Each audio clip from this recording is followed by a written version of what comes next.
Sometimes the better days to go to the playground is where it doesn't look as nice. But I'm just letting you know the weather might not be all that nice a little bit later on, where we cap our temperatures in the lower 80s and we see an increasing chance of clouds and also storm chances. So either side of 80 degrees today, so we're a little suppressed, but still because of the moisture in the air, 81 can still feel like 87 a little bit later on. And I think anything goes during the afternoon, really from noon to 8. I know it's wide open. We will have a chance for those showers and storms.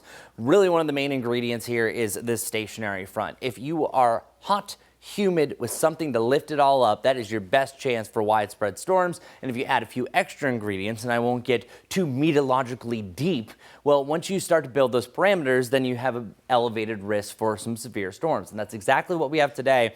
And being honest with you, even though it's not pinged by the Storm Prediction Center, tomorrow I don't think is as widespread, but has some similar ingredients. So we could have some isolated patches of wind damage. So especially today and tomorrow is what I am keeping my weatherman eye on. And then by about 8 o'clock, I think that we're starting to distance ourselves from a lot of that storm potential. So tornadoes, I usually always put near zero. Like there would be a 0.00 chance, but there's always that outside chance whenever what's called wind shear, change wind speed and direction with height. We do have a little bit of that, but that's really just going to be cranking up a better chance for what's called wet microbursts. I'm going to mention that once per half hour because that's where 90% of our wind damage comes from. Here's a look at 11 o'clock to about 3 o'clock. Notice that we have one storm that turns into multiple. These are that classic setup that you have what's called an outflow boundary, that it drives into some of that heat and humidity and it rises up a new storm. That's why, watch, you have storms here, watch what they do. They kind of exchange. They're going to exchange the energy, burn it up for the afternoon.